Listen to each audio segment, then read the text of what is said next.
हरे कृष्णा। पीछे तक आवाज़ आ रही है? हाथ खड़ा करके बताइए। Very nice. तो अब आपको आवाज़ आ रही है तो सबसे पहले काम क्या करना है, थोड़ा सा और आगे आगे आ जाइए ताकि आने जाने वाले जो लोग हैं वो आपके पीछे से जा सकें। थोड़ा सा और आगे आ जाइए।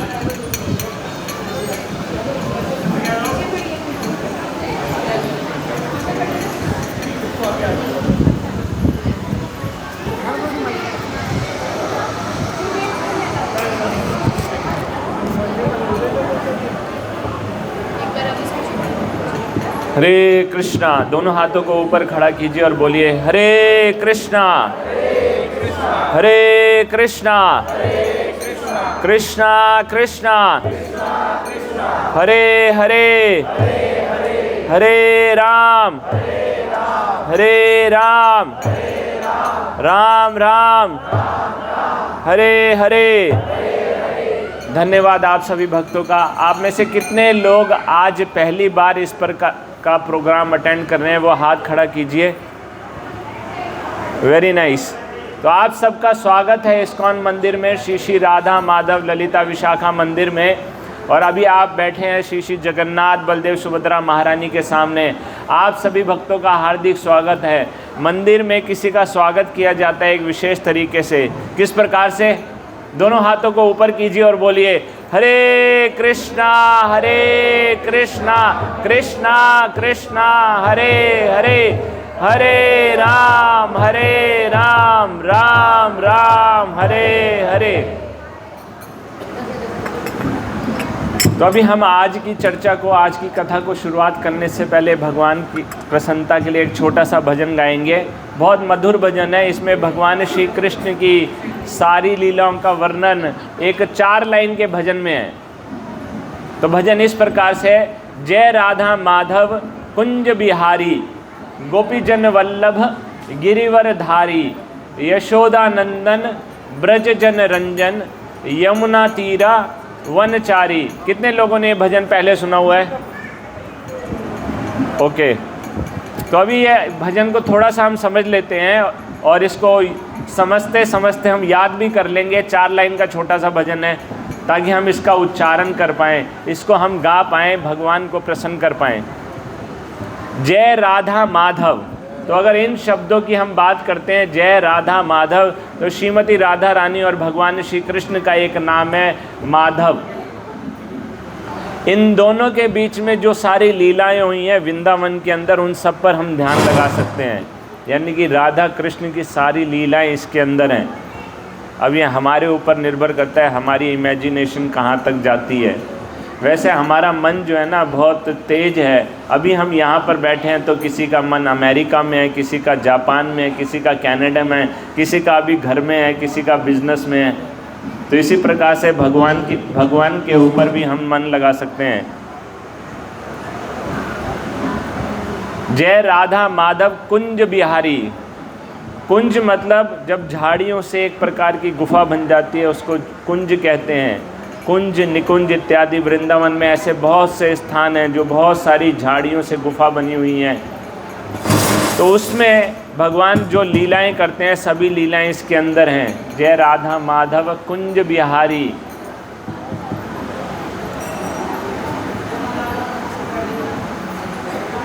जय राधा माधव कुंज बिहारी। ठीक है। इसके बाद है गोपीजन वल्लभ।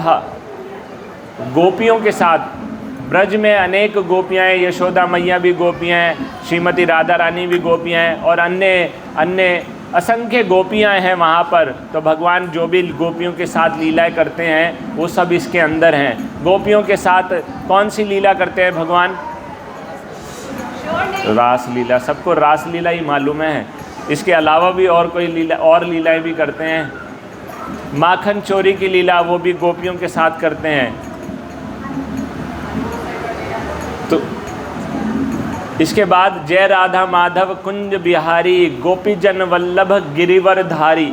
तो गोपियों के प्राण हैं, गोपियों को आनंद प्रदान करते हैं। इसके साथ साथ उन्होंने एक विशेष लीला की थी जिसको कहते हैं, जिसके कारण भगवान का नाम पड़ गया गिरिवरधारी।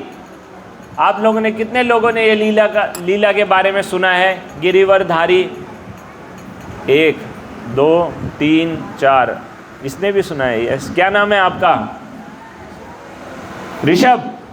बहुत सुंदर नाम है। आप जानते हैं ऋषभ भगवान का एक नाम है? जानते हैं आप?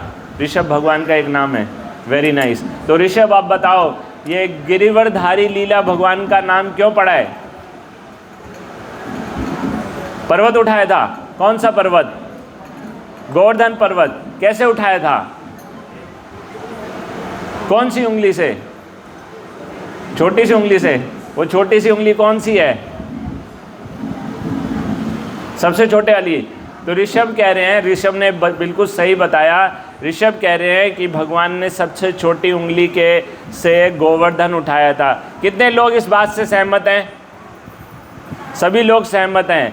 बस ऋषभ को एक बात बताना चाहेंगे, ये जो है ना, ये हाथ, इस हाथ की उंगली से नहीं उठाया था, इस हाथ की उंगली से उठाया था, उल्टे हाथ की उंगली से। और आप लोगों को जानकर आश्चर्य होगा, उल्टे हाथ की उंगली से नहीं, उल्टे हाथ की छोटी, सबसे छोटी उंगली के नाखून से उठाया था। कितने दिन के लिए? 7 दिन के लिए, 7 रातों के लिए भगवान ने गोवर्धन पर्वत उठाया था। आप जानते हैं क्यों? क्यों?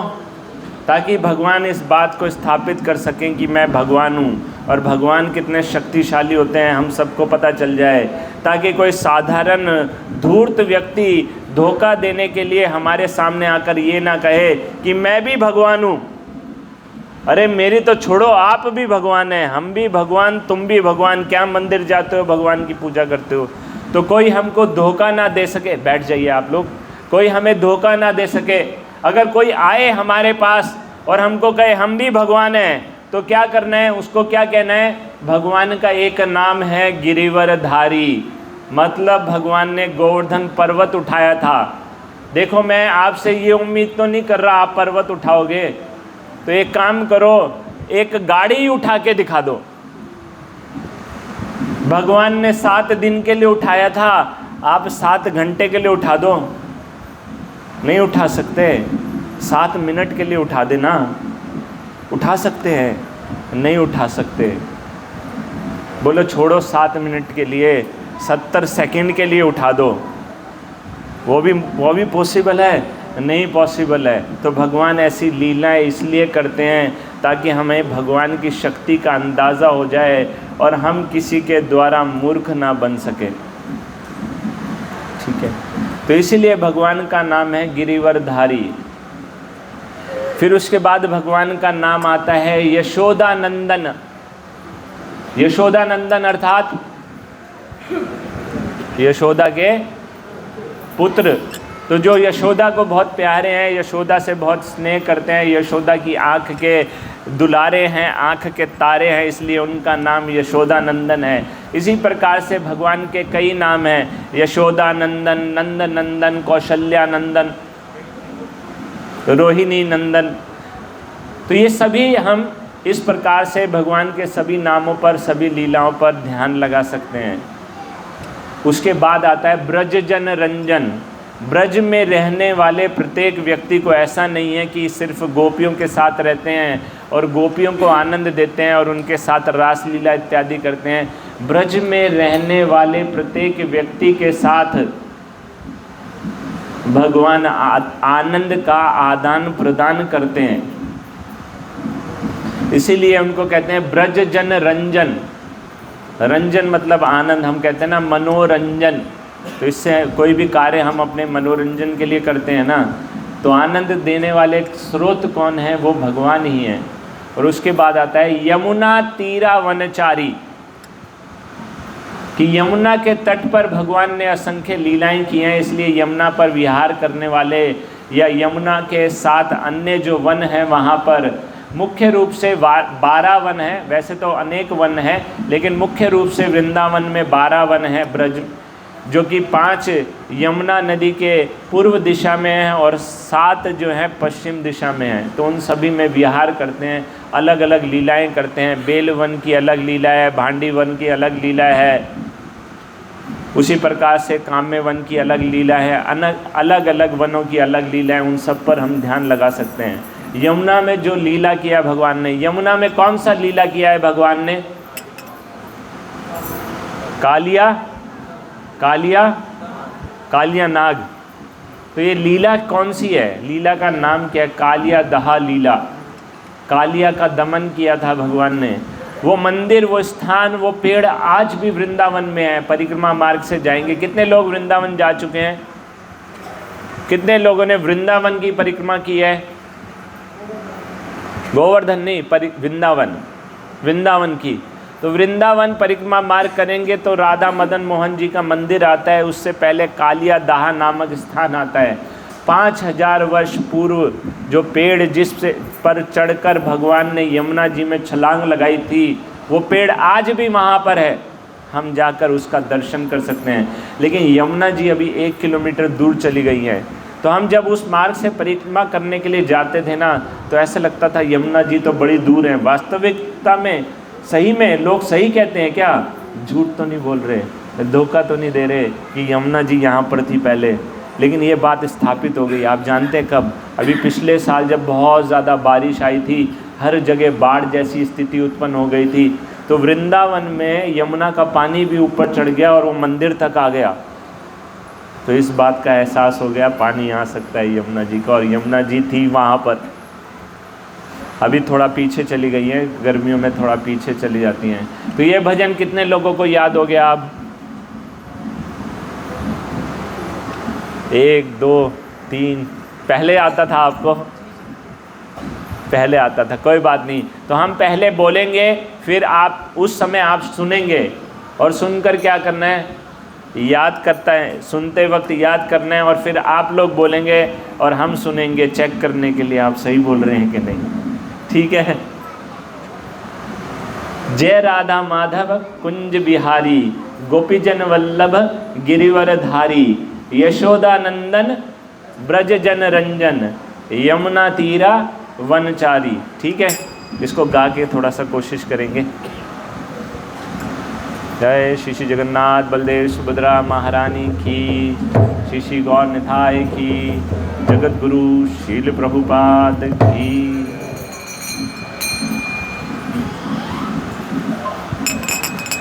जय राधा माधव कुंज बिहारी,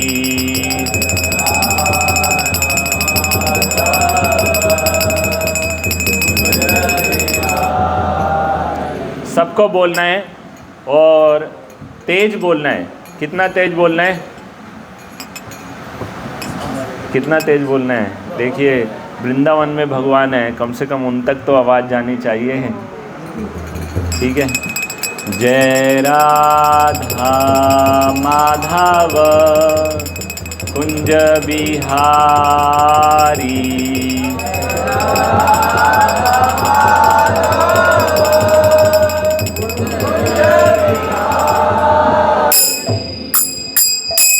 जय राधा माधव कुंज बिहारी,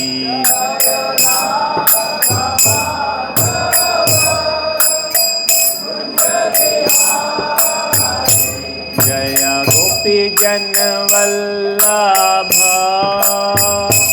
गिरवर धारी,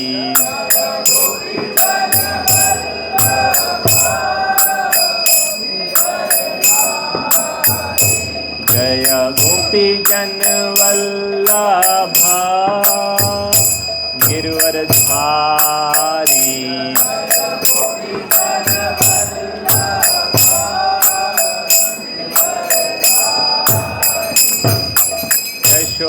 यशोदानंदन ब्रज जन रंजन,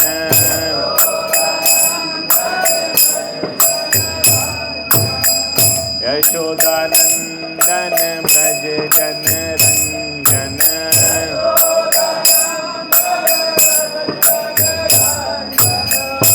यमुना तीरा वनचारी,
राधा माधव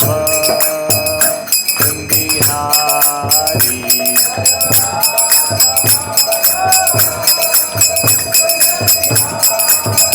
जय गोपी जन वल्लभा गिरवरधारी।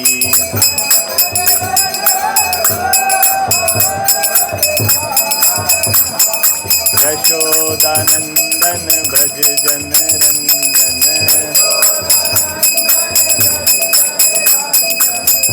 यमुना तीरा वनचारी। जय राधा माधव बिहारी।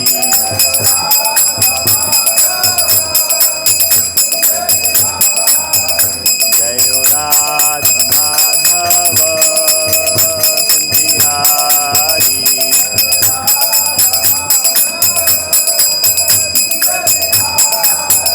हरे कृष्णा कृष्णा कृष्णा हरे हरे, हरे रामा राम राम हरे हरे।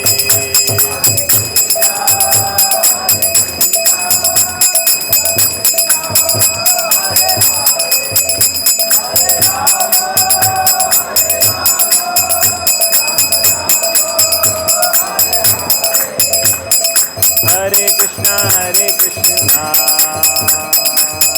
कृष्णा हरे हरे, हरे रामा राम राम हरे हरे।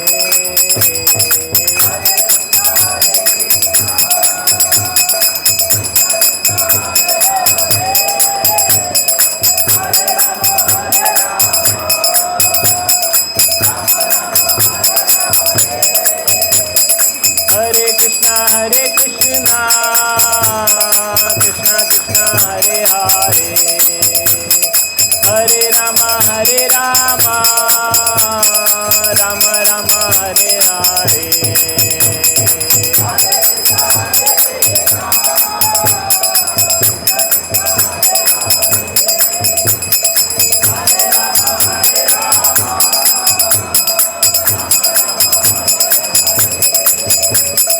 हरे कृष्णा कृष्णा हरे हरे, हरे रामा राम राम हरे हरे।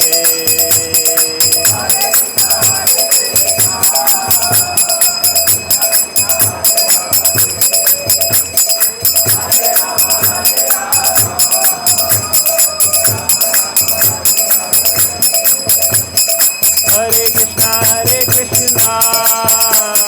कृष्णा हरे हरे, हरे रामा राम राम हरे हरे।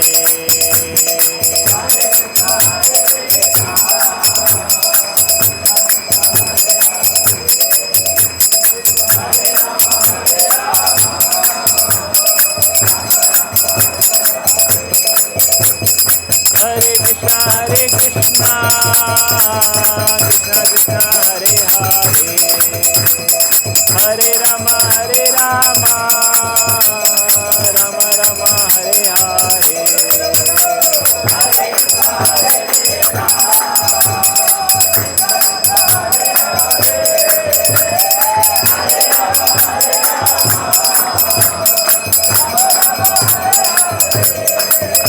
जय हो राधा माधव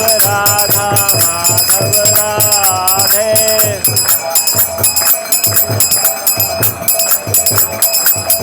जय हो सीताराम लक्ष्मण हनुमान, सीताराम लक्ष्मण हनुमान।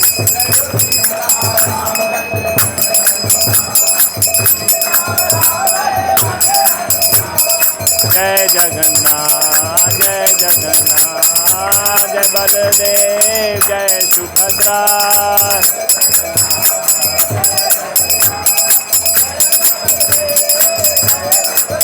जय हो गौरानिताय गौरानिताय गौर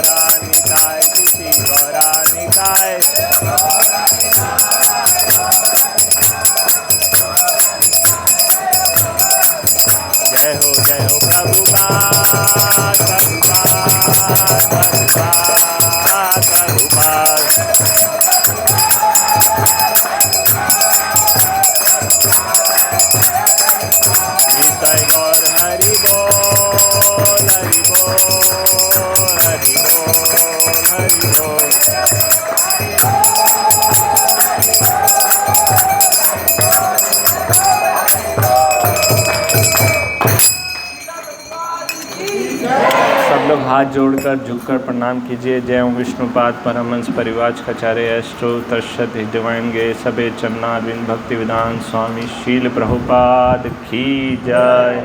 अनंत कोटि वैष्णव वृंद की जय। नामाचार्य शील हरिदास ठाकुर की जय।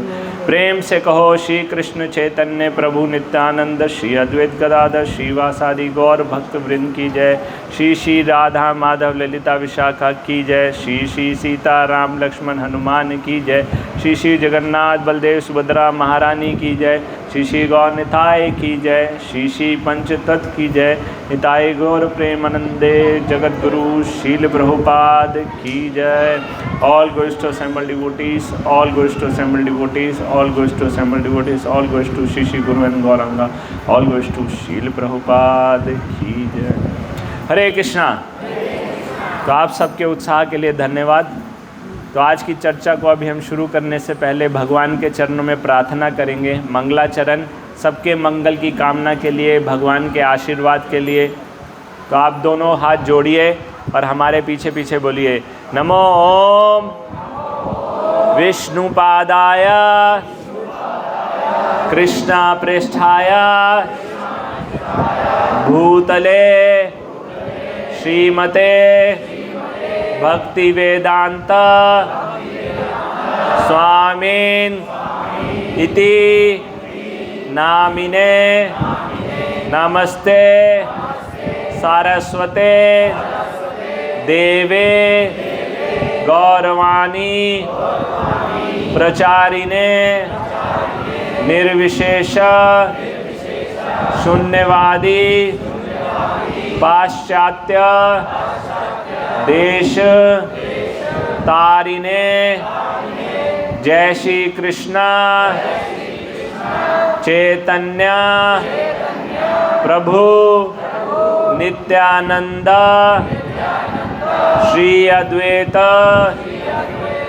गदाधर श्रीवासादि गौर भक्त वृंद। हरे कृष्णा कृष्णा कृष्णा हरे हरे हरे राम राम राम हरे हरे।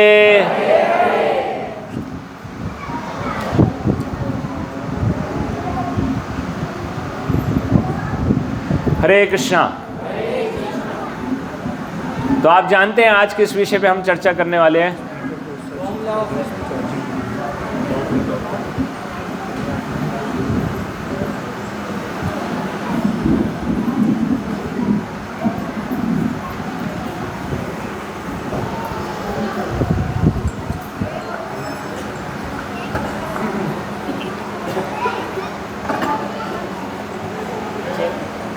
हरे कृष्णा।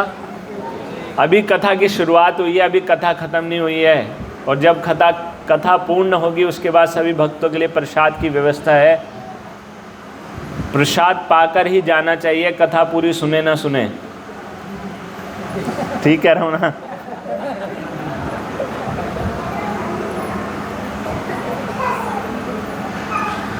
तो आज हम किस विषय पे चर्चा करने वाले हैं? अभी अनाउंसमेंट किया था, उन्होंने सुना था। खुशी पाने का फॉर्मूला। तो जीवन में प्रत्येक कार्य हम किस लिए करते हैं? खुशी पाने के लिए करते हैं। कोई भी कार्य हो, जीवन का प्रत्येक कार्य हो, वो हम खुशी पाने के लिए करते हैं।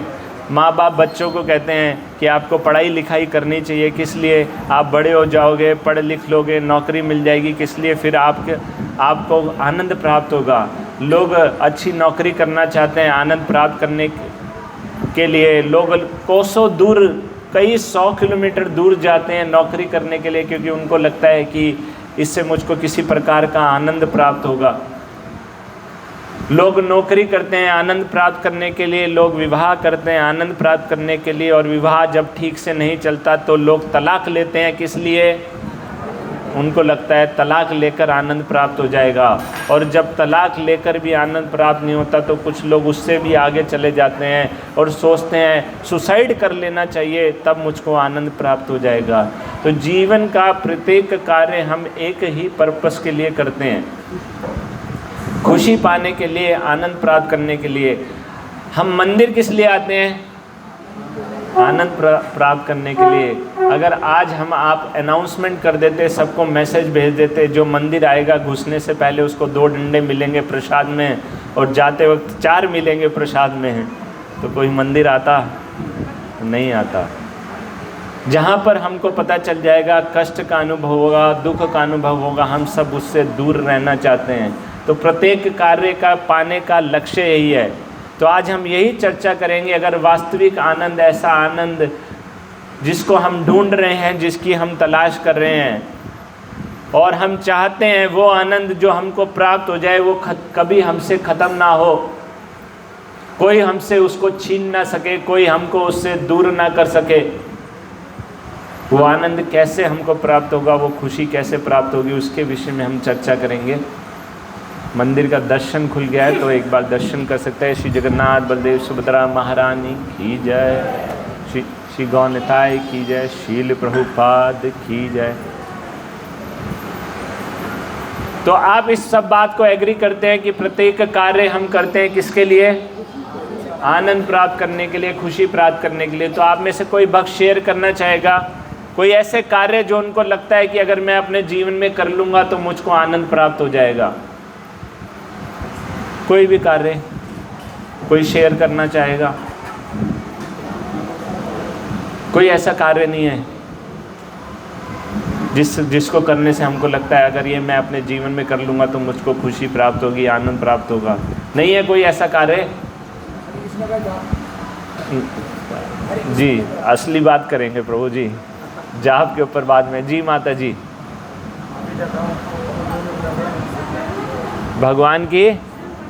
भगवान की शरणागति हो जाए, देखते हैं, चलिए भगवान की शरणागति हो जाए तो हमको आनंद प्राप्त होगा। सच में बताइए, सच बताइए कि कौन से कार्य करने को लगता है हमें वो कार्य कर लेंगे। ऐसा नहीं लगता है कि आज खाने में कुछ स्वादिष्ट मिल जाएगा तो मज़ा आ जाएगा, है ना? कोई अपनी फेवरेट चीज़ बताना चाहेगा, खाने में क्या स्वाद लगता है? कोई भी फेवरेट वस्तु? किसी की कोई फेवरेट डिश नहीं है? पिज़्ज़ा, पास्ता, मैक्रोनी, मोजिटो, किसी को अच्छा नहीं लगता है? प्रभु जी को रसगुल्ला अच्छा लगता है, कढ़ी चावल। यस, ये हुई ना बात, ये हिम्मत से, ऑनेस्टी के साथ हमको। तो अगर प्रसाद में अगर रसगुल्ला और कढ़ी चावल मिल जाए तो कहेंगे ना मज़ा आ गया, और फिर पूछेंगे क्या हर संडे को मिलता है? मिल सकता है, क्यों नहीं मिल सकता? तो अगर कढ़ी चावल नहीं मिलेगा तो राजमा चावल मिल जाएगा, और रसगुल्ला नहीं मिलेगा तो रसमलाई मिल जाएगी। तो हो सकता है उसमें आनंद थोड़ा सा कम हो, 95% हो जाए, लेकिन आएगा तो सही, ठीक है ना? तो ये खाने की बात हो गई कि कुछ अच्छा खाने को मिल जाएगा, हमको आनंद प्राप्त होगा कि नहीं होगा? बिल्कुल होगा, मुझे तो होगा, बाकी आप सबका कह नहीं सकता मैं। और कार्य बताइए। अच्छा पैकेज मिल जाएगा, अच्छा पैसा हमको मिलने लगेगा। इसीलिए तो यही तो हमारी इच्छा रहती है, इसलिए तो मंदिर आते हैं तो प्रार्थना करते हैं हम, सुख संपत्ति घर आवे, कष्ट मिटे तन का। यही प्रार्थना करते हैं ना हम सब? शर्मा रहे हैं सब, कोई ऐसी प्रार्थना तो नहीं करता है, दुख दरिद्रता घर आवे, कष्ट बड़े तन का? नहीं करते ना।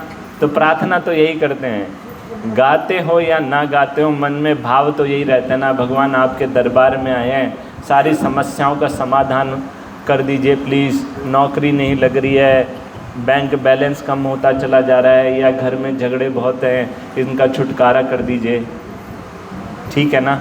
एनीवेज, तो हम अच्छी सैलरी क्यों पाना चाहते हैं? प्रभु जी कह रहे हैं अच्छी सैलरी क्यों पाना चाहते हैं? सैलरी पाकर क्या करेंगे? आकर मंदिर में 100% डोनेशन कर देंगे? नहीं करेंगे। तो क्या करेंगे? सैलरी से क्या प्राप्त करना चाहते हैं हम? अच्छा मकान लेना चाहते हैं। बिल्कुल ठीक बात है। तो जिसके पास 1 BHK है उसको लगता है 2 BHK होना चाहिए, और जिसके पास 2 BHK है उसको लगता है 3 BHK होना चाहिए, जिसके पास 3 BHK है उसको लगता है MIG होना चाहिए, MIG जिसके पास है उसको लगता है सुपर HIG होना चाहिए, और जिसके पास सुपर HIG है उसको लगता है अपना बंगलो डुप्लेक्स होना चाहिए, फार्म हाउस होना चाहिए।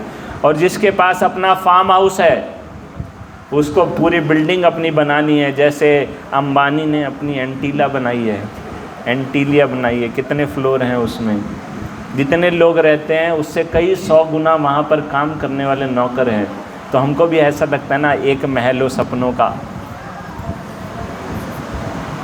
और जिसके पास ऐसा बंगला है उसको क्या लगता है कि 5-10 इम्पोर्टेंट मर्सिडीज़ और पॉश और ऑडी, ये सारी गाड़ियाँ BMW हमारे पास होनी चाहिए। जिनके पास ये सारी गाड़ियाँ हैं उनको लगता है अपना एरोप्लेन होना चाहिए, और जिनके पास अपना एरोप्लेन है उनको क्या लगता है कि रनवे भी अपना होना चाहिए, और जिनके पास अपना रनवे है बोलते हैं यार यहाँ पर और भी लोग आकर तंग करते हैं, मेरे को अब चांद पर भूमि खरीदनी है। आप जानते हैं कुछ लोग चांद पर भूमि खरीद रहे हैं, कुछ लोग ने पेमेंट भी कर दिया, एडवांस पेमेंट। लेकिन जो चांद पर गए हैं वो क्या हाथ लेकर आए हैं? क्या लेकर आए हैं? साथ में कुछ मिट्टी लेकर आए हैं। तो प्रभुपाद जी कहते हैं हमारे यहाँ मिट्टी की कमी है जो आप मिट्टी लेकर आ रहे हैं। तो हम प्रभु जी जैसे बता रहे हैं हम धन कमाना चाहते हैं, अच्छी सैलरी, अच्छी पैकेज, किस लिए? ताकि हमको बड़ा मकान मिल जाए, रहने की सुविधा, कंफर्टेबल होना चाहिए, वहाँ पर ठंडी हवा, AC आदि की व्यवस्था होनी चाहिए। तो आराम जब हमको प्राप्त होता है हम आनंद उससे महसूस करते हैं। तो वो आनंद है हमारी त्वचा का आनंद है। गर्मी नहीं लगनी चाहिए, सर्दी नहीं लगनी चाहिए। सर्दियों में सर्दी से बचना चाहते हैं, गर्मियों में गर्मी से बचना चाहते हैं। तो हम एक आनंद जैसे हमने चर्चा किया कि खाने से प्राप्त करते हैं, वो हमारी जीवा का आनंद है। दूसरा, त्वचा से हम आनंद प्राप्त करते हैं, है कि नहीं? तीसरा आनंद हम प्राप्त करते हैं अपनी आँखों के माध्यम से। आँखों के माध्यम से हम क्या आनंद प्राप्त करते हैं? जी, आँखों के माध्यम से हम क्या आनंद प्राप्त करते हैं? आँखों जी लड़ाई झगड़ा देखना। कुछ लोगों को होता है, शौक होता है, उनको लगता है कि WWF मुझको देखना है। पार्टिसिपेट करें ना करें लेकिन उनको देखने में बहुत आनंद होता है, देखने में बहुत आनंद आता है। पहले तो ऐसा होता था, ऐसी वाणी बोलिए मन का आपा होए, औरन को शीतल करे आपू शीतल होए। अब ये बदल चुका है, आप जानते हैं। ऐसी वाणी बोलिए जमकर झगड़ा होए। ऐसा ही होता है ना। तो लोग ऐसी, और लोग फिर आनंद लेते हैं। झगड़ा हो रहा होता है तो तुरंत रील बनाते हैं और अपलोड कर देते हैं, आज मैंने ऐसा खतरनाक झगड़ा देखा। ये हमारे मन का आनंद है। मन के ऊपर हम बाद में आएंगे, लेकिन अभी आँखों की बात कर रहे हैं। आँखों से हम सुंदर रूप का दर्शन करना चाहते हैं, सुंदर दृश्य का दर्शन करना चाहते हैं। इसीलिए तो हिल स्टेशन पर जाते हैं, वहाँ पे प्राकृतिक सुंदरता हम देखते हैं, हमको देखने में अच्छा लगता है, सुंदर वस्तु इत्यादि सब कुछ साफ सुथरा। तो आँखों से इस प्रकार से हम आनंद प्राप्त करते हैं। किसी को कोई करूप वस्तु, डर्टी थिंग्स देखने का अच्छा थोड़ी ना लगता है। सबको सुंदरता में ही आनंद प्राप्त होता है। इसीलिए हम सुंदर दिखना चाहते हैं, सुंदर देखना चाहते हैं, इसलिए सुंदर वस्त्र हम धारण करते हैं। इसी प्रकार से हम अपनी नाक से भी आनंद प्राप्त करते हैं। नाक से हम कैसा, नासिका से क्या आनंद प्राप्त करते हैं? सुगंध अच्छी होनी चाहिए, ये नासिका से हम आनंद प्राप्त करते हैं।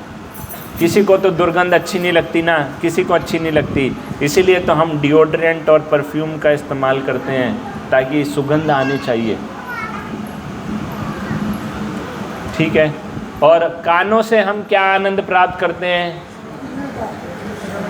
क्या सुनना चाहते हैं? हाँ, वो अच्छी वाणी किससे संबंधित होनी चाहिए? खुद की तारीफ। वो अच्छी वाणी हमारे से संबंधित होनी चाहिए। तो हमको बहुत अच्छा लगता है। कोई अगर कहे ना कि हमको अपनी तारीफ अच्छा सुनना अच्छा नहीं लगता, तो जब कोई हमारी निंदा करता है, जब कोई हमारी कमी निकालता है, जब कोई हमको फीडबैक देता है, जब हमको कोई सजेशन देता है, कोई हमको एडवाइस देता है, तो हमारे मन में क्या भाव आता है चेक कर लेना चाहिए।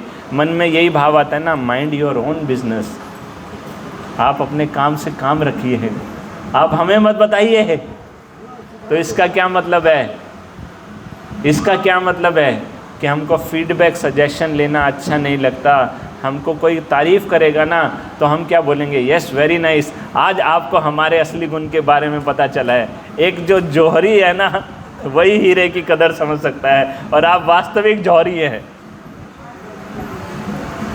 तो ये 5 प्रकार से हम मुख्य रूप से आनंद प्राप्त करने की चेष्टा करते हैं।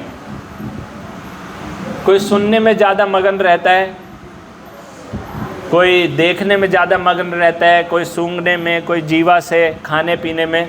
किसी की खाने पीने में बहुत रुचि होती है, इसीलिए तो रात के 12 बजे भी मूर्थल के परोठे खाने के लिए तैयार रहते हैं, है कि नहीं?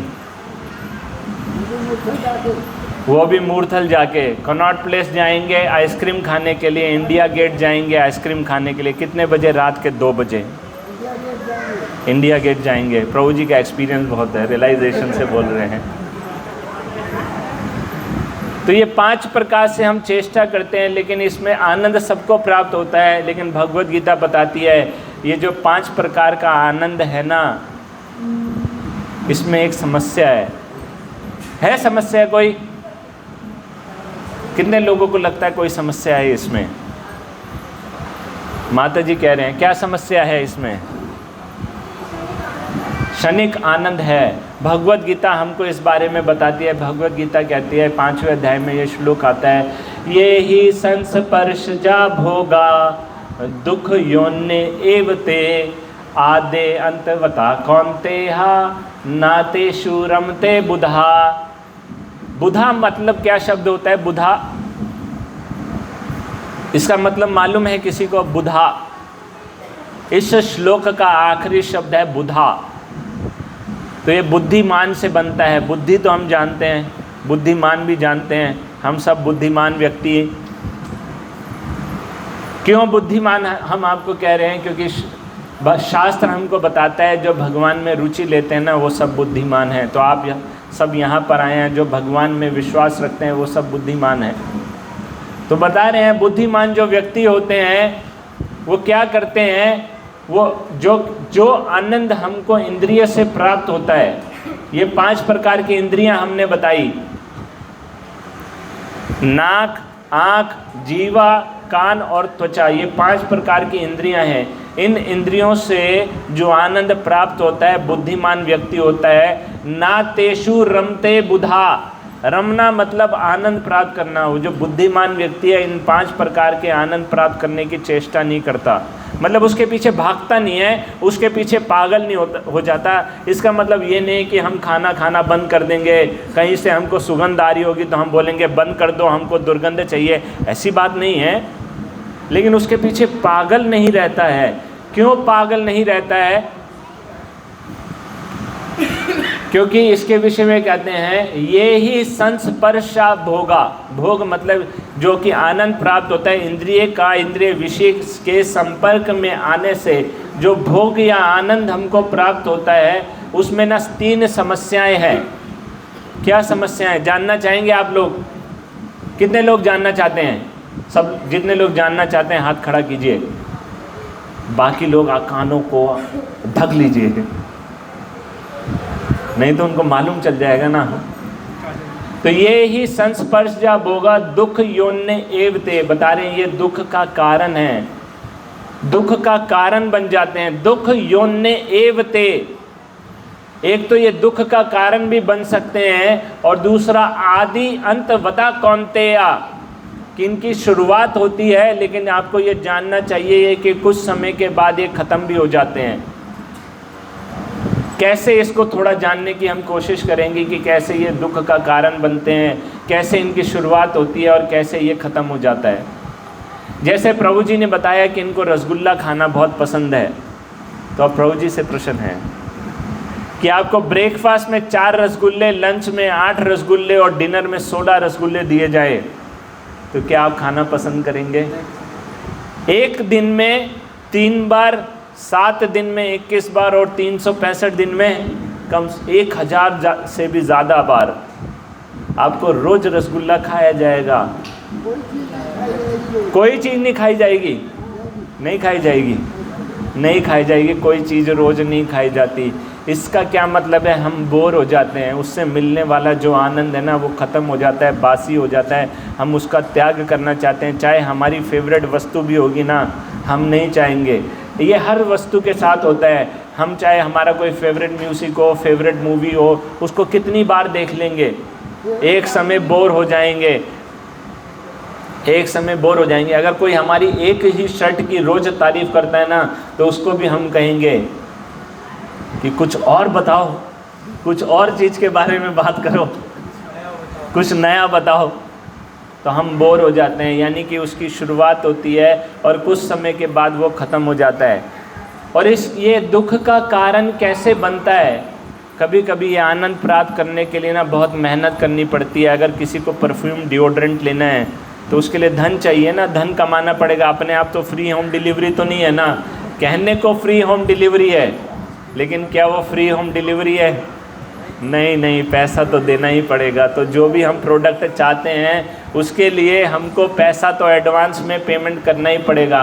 कभी कभी कैश ऑन डिलीवरी होता है, ठीक है ना, और कभी कभी प्रोडक्ट गलत आ जाता है तो उसमें भी फिर हमको दुख होता है ना, मन परेशान हो जाता है। तो पैसा कमाना पड़ेगा, पैसा खर्च करना पड़ेगा, उसके बाद वो वस्तु खरीद कर हम आनंद प्राप्त कर सकते हैं। अगर बड़ा घर लेना है तो भी पैसा चाहिए, बड़ी गाड़ी चाहिए तो भी पैसा चाहिए, ठंडी हवा चाहिए तो भी पैसा चाहिए। अब क्या पैसा कमाना आसान है? पैसा कमाना आसान नहीं है, बहुत मेहनत करनी पड़ती है। कई 100 किलोमीटर दूर जाते हैं लोग। तो कभी कुछ लोगों को लग रहा होगा ऐसा, अच्छा ऐसा क्या? कुछ लोग, एक्चुअली मैं ना अपने एक्सपीरियंस से बोल रहा हूँ। मैं 110 किलोमीटर दूर जाया करता था जब मेरा ऑफिस था। तो इतनी दूर जाता था, सुबह 6 साढ़े 6 बजे निकलता था, रात को 9 साढ़े 9 बजे वापस आता था। तब इतना ऐसे आने जाने में, बस ये मेरी किस्मत थी कि मैं इस्कॉन से जुड़ चुका था। तो ऐसे आने जाने में मुझको अच्छी तरह से रियलाइज़ हो गया ये जीना भी कोई जीना है, इससे बढ़िया तो भक्ति अच्छे से कर लेते हैं। तो ये आनंद जो हमको इन वस्तुओं से प्राप्त होते हैं ना, ये क्षणिक आनंद हैं और कभी कभी दुख का कारण बनते हैं। आपको एक सच्ची घटना बताता हूँ। 2005 की घटना है। 31 दिसंबर की रात, हम जानते हैं लोग अपने दोस्तों के साथ मिलकर घूमने फिरने के लिए जाते हैं, और जब 31 दिसंबर से 1 जनवरी आ जाता है तो खूब सेलिब्रेट करते हैं, उसके बाद घर वापस आते हैं। तो कुछ दोस्त आपस में मिलकर 31 दिसंबर सेलिब्रेट कर रहे थे, और उसके बाद उनके मन में विचार आया कि चलो अब भूख लग गई है, नया साल भी आ चुका है, मूर्थल चलते हैं पराठे खाने के लिए। तो बाइक निकाली, 4 दोस्त 2 बाइक के ऊपर मूर्थल चले गए, पराठे खाए, अच्छे से वापसी आ रहे थे, रात के 2:30-3 बजे थे। और वापसी आते वक्त दुर्भाग्यवश एक ट्रक का एक बाइक का ट्रक से एक्सीडेंट हो गया। तो उन्होंने, अभी वो लगभग 40-50 किलोमीटर दूर का डिस्टेंस है, वहाँ से निकले, किसी तरह से उसको लेकर आ रहे हैं और रास्ते में देख रहे हैं कहीं पर कोई हॉस्पिटल है कि नहीं। तो पूरे रास्ते 50 किलोमीटर उनको कोई हॉस्पिटल नहीं मिला। तो 2005 की घटना है, उस समय कोई हॉस्पिटल नहीं था। अभी कोई हॉस्पिटल उस मार्ग पर आ गया हो तो कह नहीं सकता, लेकिन अभी भी कोई बड़ा मेजर हॉस्पिटल नहीं है, बहुत बड़ा कोई नर्सिंग होम इत्यादि होंगे, लेकिन बहुत बड़ा या सुपर स्पेशलिटी कोई हॉस्पिटल नहीं है। तो बंधमन चौक पर सरोज तक उसको लेकर आए। 1 घंटे से ज़्यादा का समय लग गया, लेकिन वो समय काफ़ी नहीं था। इतने में उस व्यक्ति ने, युवा 20-22 साल का एक लड़का, उसने शरीर छोड़ दिया। तो कई बार ये आनंद प्राप्त करने की चेष्टा में हम ऐसे कार्य कर बैठते हैं, ऐसी गलती कर बैठते हैं जो जीवन भर दुख का कारण बनते हैं। लेकिन फिर भी हमको ये घटनाएं पता चलती रहती हैं।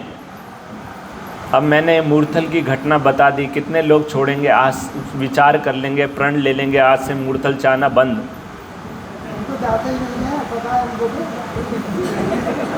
इसीलिए तो मैंने बोला बुद्धिमान ना तेषु रमते बुधा जी। तो फिर भी हम इस प्रकार की चेष्टा में लगे रहते हैं। क्यों लगे रहते हैं? क्योंकि हमारा जो आनंद प्राप्त करने की इच्छा है वो ख़त्म नहीं होती। और फिर हमको ये भी लगता रहता है डर के आगे जीत है, जो डर गया सो मर गया। हाँ, तो कुछ तो करना पड़ेगा ना। इसी प्रकार से हम ये ऐसी चेष्टा करते रहते हैं। लेकिन इसके पीछे जो हमारी इच्छा है वो हमको जाननी चाहिए। वो इच्छा है ऐसा आनंद प्राप्त करने की इच्छा जो कभी ख़त्म ना हो, जो कभी कम ना हो, जो हमसे कोई ले ना सके, है कि नहीं?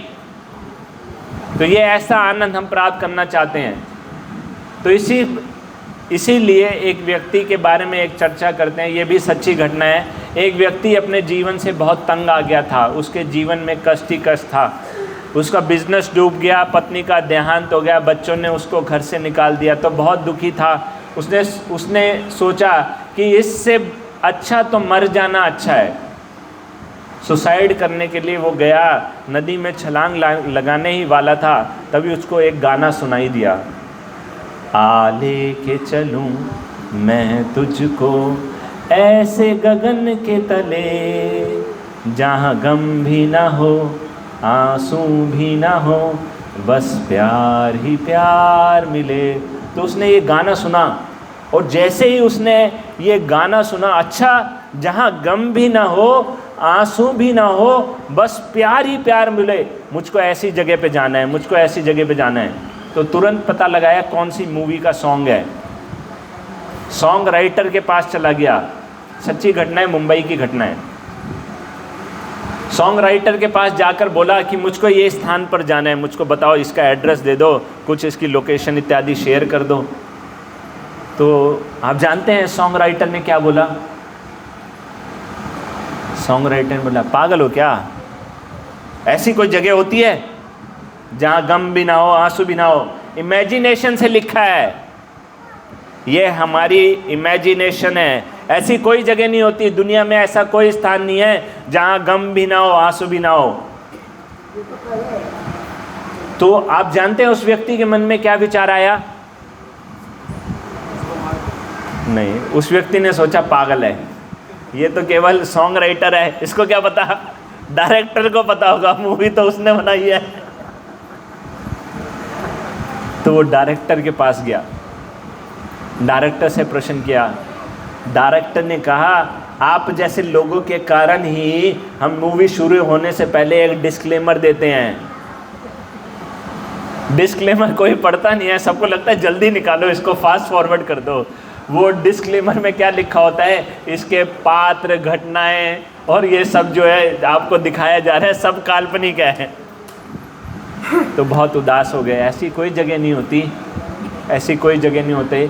लेकिन अब उनका मरना तो कैंसिल हो चुका था। एक्चुअली कोई व्यक्ति जब सुसाइड करने के विषय में सोचता है तो वो एक मूवमेंट होती है। अगर वो उस मूवमेंट पे उनको बुझा दिया जाए तो फिर वो उस समस्या से बच सकते हैं। तो अब उन्होंने मरना तो कैंसिल कर दिया था, लेकिन ढूंढ रहे थे, भटक रहे थे। तो ऐसे भटकते भटकते, ढूंढते ढूंढते उनको एक बार रेलवे स्टेशन पर एक भक्त मिल गए, और वो भक्त भगवत गीता डिस्ट्रीब्यूशन कर रहे थे। और भगवत गीता में वो लोगों को श्लोक इत्यादि दिखाते हैं। तो श्लोक दिखाकर वो कोई श्लोक दिखाते हैं, पढ़ाते हैं, उसके विषय में ऐसे बताते हैं, भगवत गीता ले लीजिए। जैसे मैंने एक श्लोक आपको बताया, तो वो भगवान के बारे में बता रहे थे, भगवान के धाम के बारे में बता रहे थे।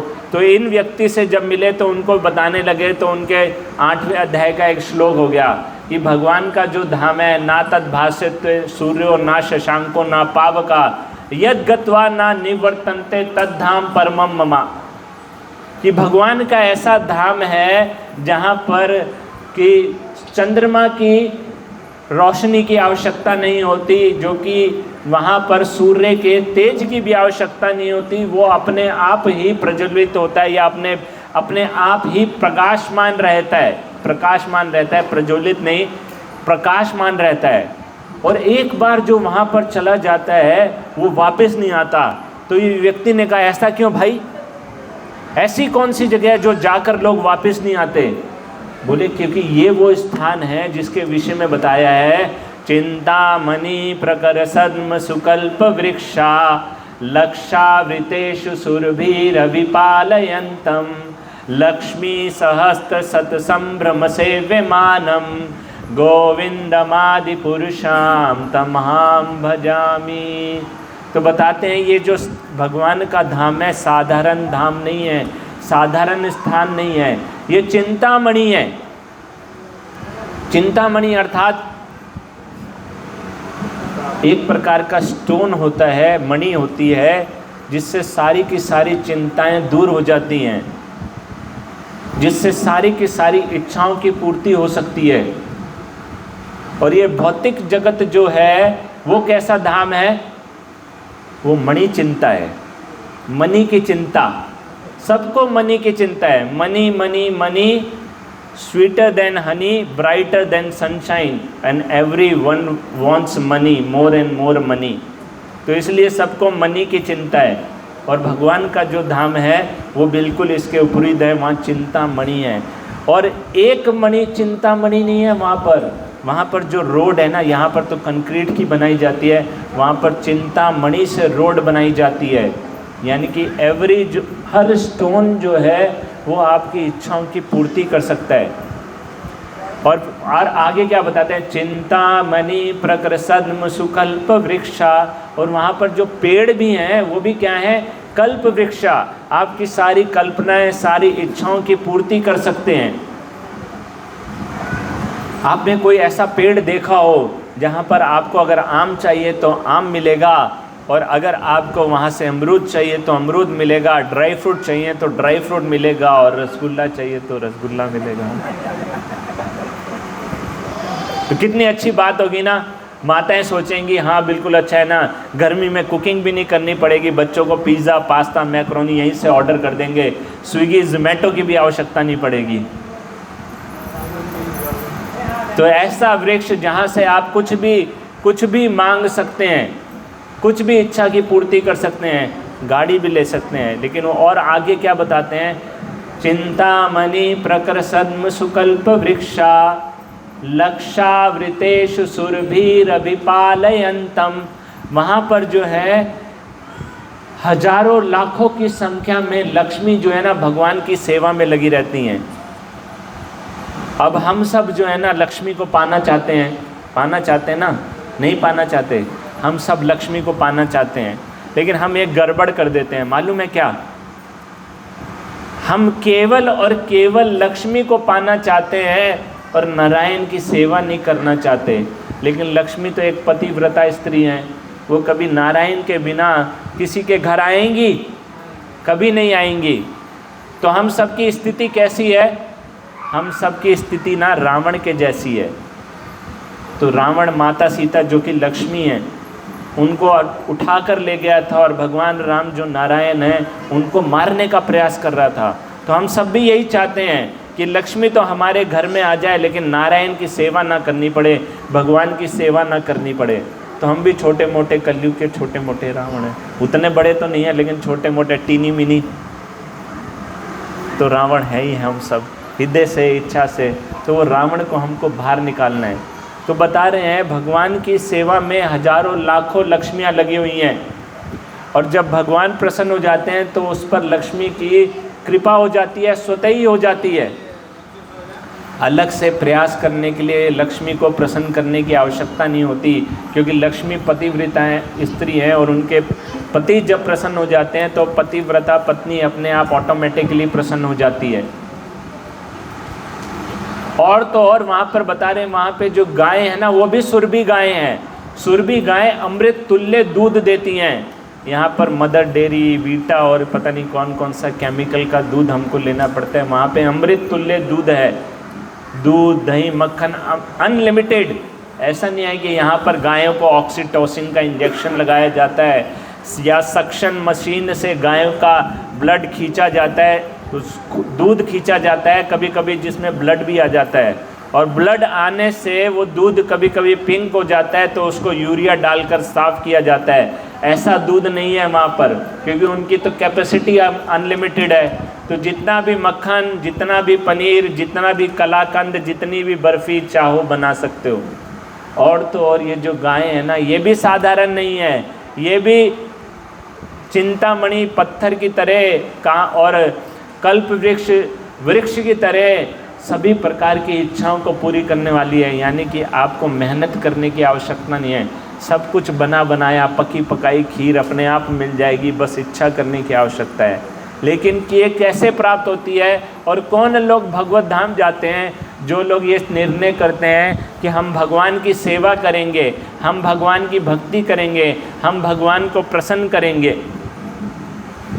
तो भगवान के विषय में क्या बताते हैं? भगवान ना स्रोत हैं और हम सब क्या है? हम जीव हैं, उनके अंश हैं। तो भगवान एक वृक्ष के समान है और हम सब उनकी अलग अलग पत्ते शाखाओं के समान हैं। अगर वृक्ष को हमने संतुष्ट करना है या जल देना है तो क्या तरीका है? जड़ में पानी डालना होगा। जड़ में पानी डालेंगे तो सब जो है सब जगह अपने आप पहुंच जाएगा। उसी प्रकार से भगवान एक जड़ की समान है। अगर हम जड़ में पानी डालते हैं यानी भगवान को संतुष्ट करते हैं तो हम जो उनके अंश हैं वो सब स्वतः ही प्रसन्न हो जाएंगे, आनंदित हो जाएंगे। और यहाँ पे जो आनंद प्राप्त होगा तो वो व्यक्ति पूछ रहा है अच्छा तो वहाँ जाकर कैसा महसूस होता है? वो बोलते हैं वहाँ जाकर आपको ऐसा आनंद प्राप्त होगा, ऐसा आनंद प्राप्त होगा जो कभी ख़त्म नहीं होता। क्योंकि इस आनंद के विषय में कहते हैं आनंदम बुद्धि वर्धनम प्रतिपदम। ये आनंद जो है आपको हमेशा निरंतर बढ़ता चला जाएगा, ये कभी घटता नहीं है, ये हमेशा बढ़ता चला जाता है और ये आपसे कोई ले नहीं सकता। तो वो व्यक्ति वो थोड़ा सा इंटरेस्टेड हो गया। तो वहाँ जाने के लिए हमें क्या करना पड़ेगा? बोले देखो वहाँ जाने के लिए आपको थोड़ी सी कंडीशंस अप्लाई। बोले कैसी कंडीशंस? बोले आप विदेश जाना चाहते हैं तो आप क्या क्या करते हैं? बोले हम विदेश जाना चाहते हैं तो पासपोर्ट बनवाते हैं, वीज़ा लगवाते हैं। वीज़ा मतलब एक प्रकार से परमिशन है, उस कंट्री की तरफ से परमिशन है कि आप आ सकते हैं। और पासपोर्ट यानी कि आप कुछ अपनी तरफ से यहाँ से परमिशन है जा सकते हैं, लेकिन कुछ फॉर्मेलिटीज़ हैं जो पूरी करते हैं आप, और आपका करेक्टर इत्यादि ये सब चेक किया जाता है। तो यानी कि हमको अपना शुद्धिकरण करना पड़ेगा, अपना प्यूरिफिकेशन करना पड़ेगा, इस लायक बनना पड़ेगा कि हम भगवान के धाम जा सकें। जैसे हम कोई जॉब भी करना चाहते हैं ना तो उसके लिए भी कुछ एलिजिबिलिटी क्राइटेरिया होता है, कुछ क्वालिफ़िकेशन की आवश्यकता होती है। तो भगवत धाम जाने का भी कुछ एलिजिबिलिटी क्राइटेरिया है, कुछ क्वालिफ़िकेशन है। तो वो क्वालिफ़िकेशन क्या है? हमको अपनी इच्छाओं का त्याग करना पड़ेगा। जो भोग की इच्छा है ये ही संस्पर्श जा भोगा, ये जो भोग की इच्छा है अपनी भोग की इच्छा उसका त्याग करना पड़ेगा और भगवान की सेवा की इच्छा को अपने हृदय में लेकर आना पड़ेगा। अब कोई प्रश्न पूछेगा ऐसा कैसे संभव हो सकता है? इसका बहुत सरल बहुत आसान तरीका दिया है भगवान ने। कलयुग में उसको और भी आसान बता दिया है। वो क्या तरीका है? हरे नाम एव केवलम कलो नास्तेव नास्तेव नास्तेव गतिर अन्यथा। बोलते हैं कलयुग में क्या उपाय है? केवल हरि का नाम, केवल हरि का नाम और केवल हरि का नाम, इसके अलावा और कोई उपाय नहीं है, और कोई उपाय नहीं है, और कोई उपाय नहीं है। और हरि का नाम हमको कैसे लेना है? ये जो 16 शब्दों का महामंत्र है, इसका नियमित रूप से हमको जप करना है। बोलिए हरे कृष्णा कृष्णा कृष्णा हरे हरे, हरे राम राम राम हरे हरे। कितने लोगों को ये मंत्र आता है, याद है? Very nice. और कितने लोग इसका नियमित रूप से जप करते हैं? तो जो नियमित रूप से हम जप करते हैं, चलते फिरते तो करना ही है हमको, लेकिन नियमित रूप से करना है। ये बिल्कुल इसी प्रकार से है जैसे हम अपना लंच, डिनर या ब्रेकफास्ट तो करते हैं, वो फिक्स होता है, फिर खाने में पॉपकॉर्न, चिप्स इत्यादि मिल जाते हैं, चलते फिरते तो वो हम खा लेते हैं, लेकिन कुछ फिक्स भी करना है इसको। संख्या पूर्वक नाम गानन अति भी, एक संख्या हमको निर्धारित करनी है, एक मिनिमम संख्या, 2 माला 4 माला। तो आप कक्षा के बाद प्रभु जी से प्रश्न कर सकते हैं कि माला पर जप कैसे किया जाएगा। तो कुछ लोग, कभी कभी हम देखते हैं संकीर्तन में भी हरे कृष्ण महामंत्र किया जाता है, तो वो भी अच्छा है और वो उससे सबका लाभ होता है, लेकिन अपना पर्सनल जप भी करना है गिनकर। तो जब हम जप करते हैं, भगवान के नामों का नियमित रूप से उच्चारण करते हैं, माला के ऊपर जप करते हैं, तो हमारे चित्त का ना शुद्धिकरण होता है। और इसमें ये चित्त का शुद्धिकरण किन चीज़ों से होता है? इसमें जो गंदगी है, इसमें जो मैल है, वो क्या है? वो हमारे जो 6 अनर्थ बताए जाते हैं, काम, क्रोध, लोभ, मोह, मद, मत्सर्य। और इसमें जो सबसे ज़्यादा है वो है काम। तो काम क्या होता है? इच्छा। काम का एक अर्थ स्त्री पुरुष के बीच में जो आकर्षण है वो भी होता है। एक मतलब जो सभी प्रकार की इच्छाएं हैं, जैसे एक इच्छा है बंगला मोटर कार दिला दे, मेरी भी तू लिफ्ट करा दे, तो ये जो है ये भी एक प्रकार की इच्छा है, सबके मन में रहती है ना ऐसी इच्छा।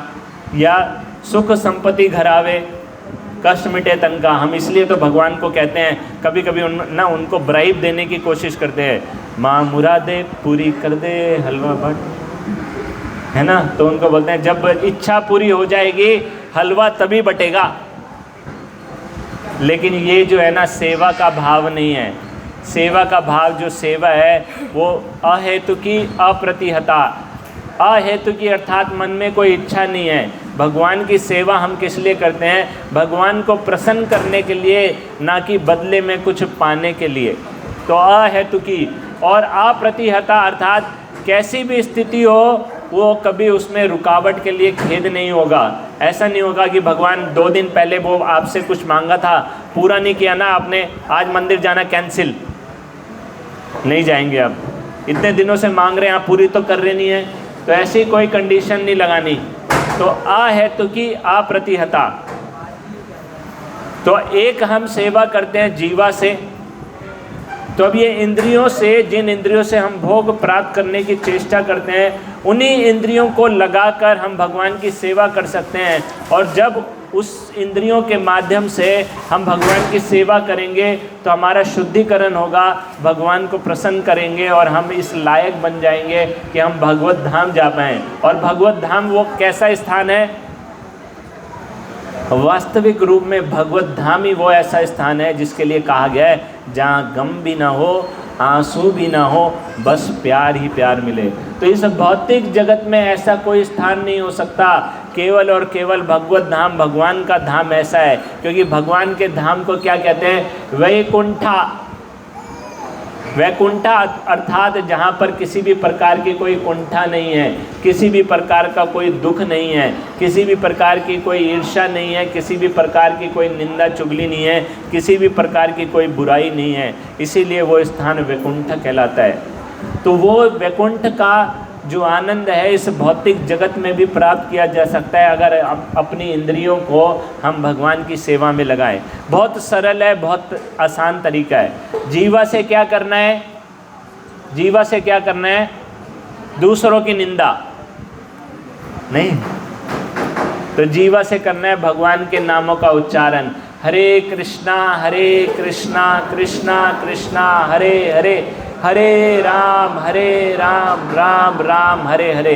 तो जीवा से या तो भगवान के नामों का उच्चारण करना है या भगवान का गुणगान करना है। नासिका से भगवत अर्पित पुष्प के सुगंध को ग्रहण करना है।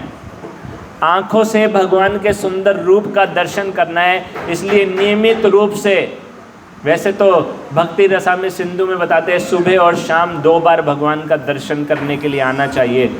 अगर 2 बार नहीं आ सकते हैं तो 1 बार का नियम जरूर बनाना चाहिए कि भगवान का दर्शन करने आएंगे। और भगवान के पास जाकर अपनी आँखों को बंद करने के बजाय भगवान के सुंदर रूप का दर्शन करना चाहिए। सर से लेकर पाँव तक, वैसे पाँव से शुरुआत करनी चाहिए, पाँव से लेकर सर तक। तो हमको याद रखना चाहिए कि भगवान ने कौन सा वस्त्र पहने हैं, कौन से आभूषण पहने हैं, कौन सा रंग के वस्त्र भगवान ने पहने हैं।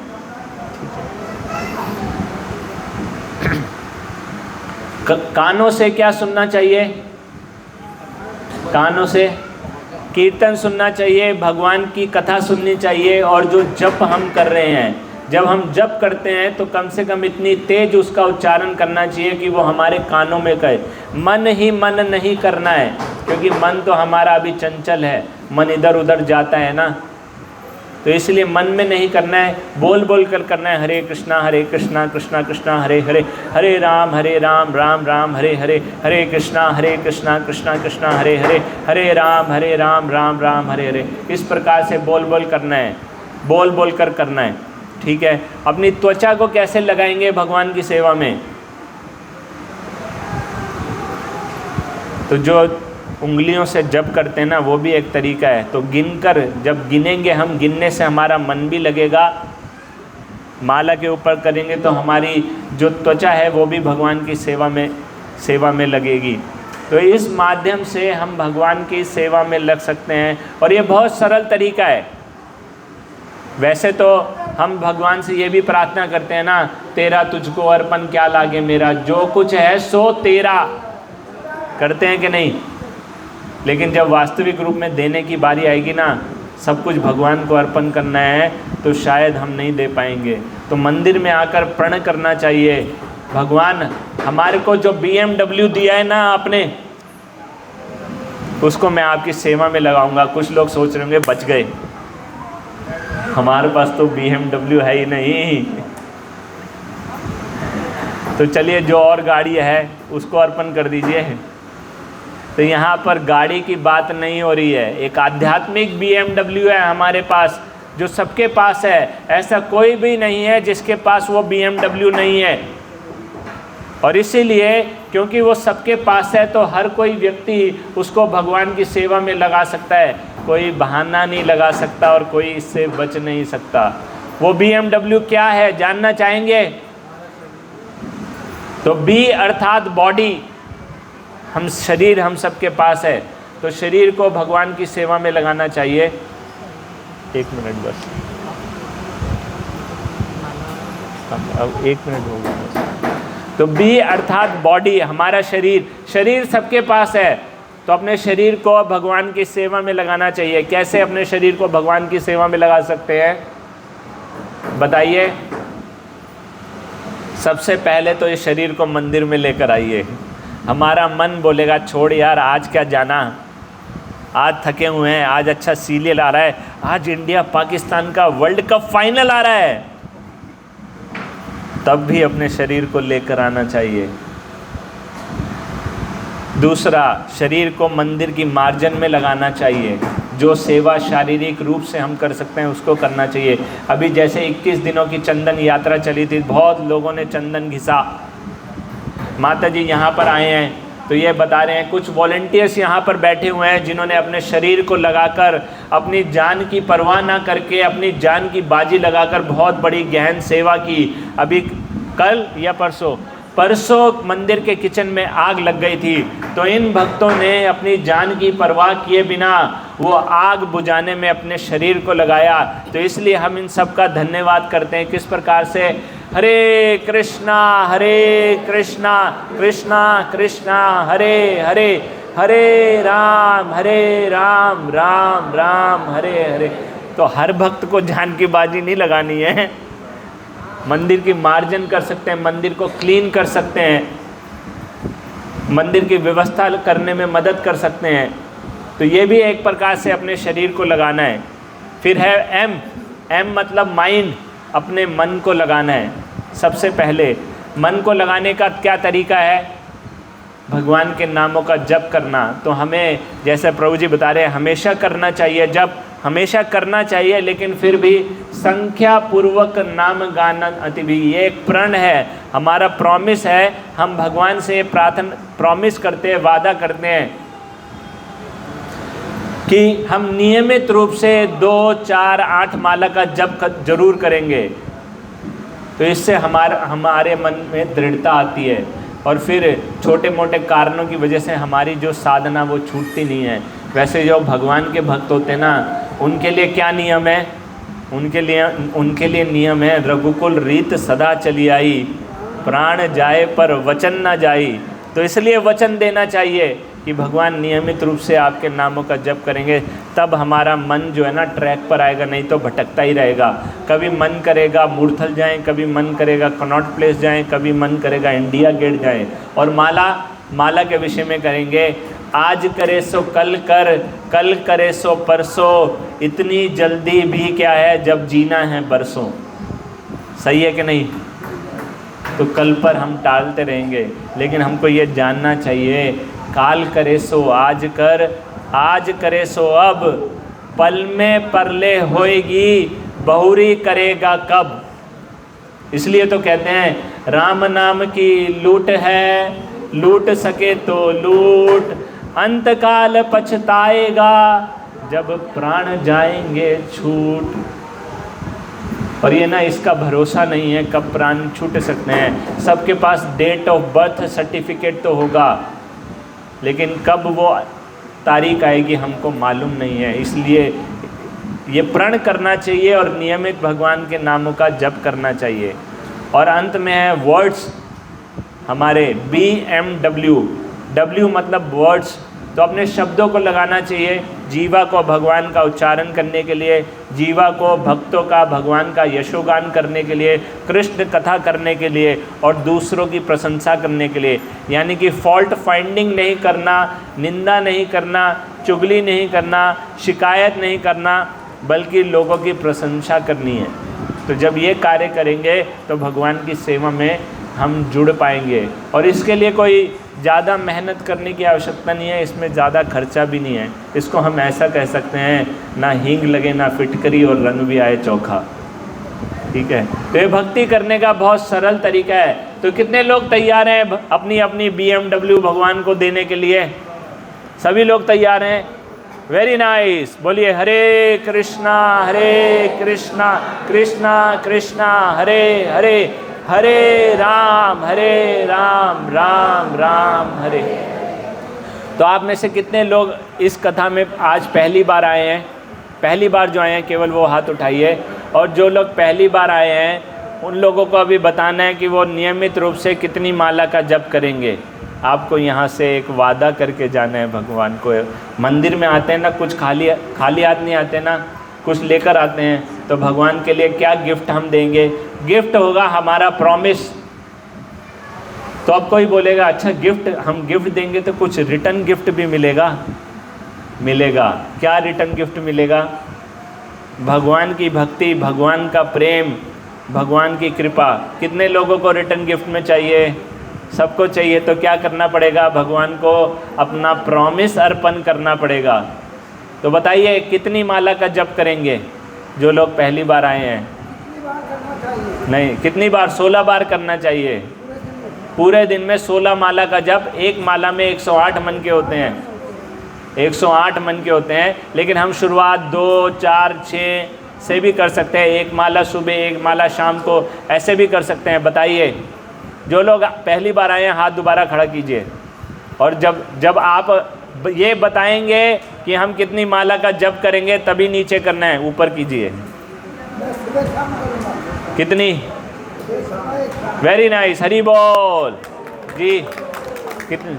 2 ठीक है जी। 2 माला का जप, 2 माला का जप, 2 माला का जप, 2 माला का जप, 2 माला का जप, 2 माला का जप। आप जानते हैं यहाँ पर CCTV कैमरे लगे हैं। अगर नहीं भी लगे सीसीटीवी कैमरा, तो वो कहते हैं आपके ऊपर नज़र रखी जा रही है, बाहर सीसीटीवी कैमरा के द्वारा और अंदर बैठे हृदय में परमात्मा के द्वारा। तो ये आपका उन परमात्मा के साथ प्रॉमिस है। हो सकता है हम अगली बार बहुत लंबे समय के बाद मिलें, हमारी आपकी मुलाकात थोड़े समय के बाद हो, लेकिन आपने ये जो प्रॉमिस किया है ना, ये भगवान के साथ प्रॉमिस है। और इसलिए आपसे विनती है कि आप नियमित रूप से माला का जप कीजिए और भगवान की कृपा को अपने जीवन में स्वीकार कीजिए और नियमित रूप से आते रहिए। हर संडे को इस प्रकार का प्रवचन होता है। 2 मिनट और लेंगे आपका उसके लिए, उसके बाद सभी भक्तों के लिए प्रसाद का व्यवस्था है। तो आप लोग प्रसाद कहाँ पर लेना है ये जानना चाहते हैं कि नहीं? तो अपना नंबर लिखवा दीजिए, उस नंबर पर जीपीएस पे एड्रेस भेजेंगे प्रसाद कहाँ मिल रहा है। तो 2 मिनट के लिए बैठ जाइए। और किचन की जिन्होंने सेवा करी, पहले तो हमें उनका शुक्रिया करना चाहिए। जी जी, जिन्होंने प्रसाद बनाया और किशन को इस प्रकार से दोबारा से रेडी कर दिया कि आज संडे फीस्ट प्रोग्राम दोबारा से हो सके। तो इनके लिए बोलेंगे हरे कृष्णा कृष्णा कृष्णा हरे हरे, हरे राम राम राम हरे। एक और अनाउंसमेंट, अगर आपके पास माला नहीं है तो आप माला कहाँ से मिल सकती है? बीबीटी स्टोर पर माला मिलेगी आपको। और कैसे करनी है तो उसके लिए आप माता जी से संपर्क कर सकते हैं। ये आपको सिखाएंगे कि माला पर जप कैसे करना चाहिए, क्योंकि ये बहुत ज़रूरी है, ये सीखना चाहिए कि हमको माला के ऊपर कैसे जप करना है। धन्यवाद। हरे कृष्णा।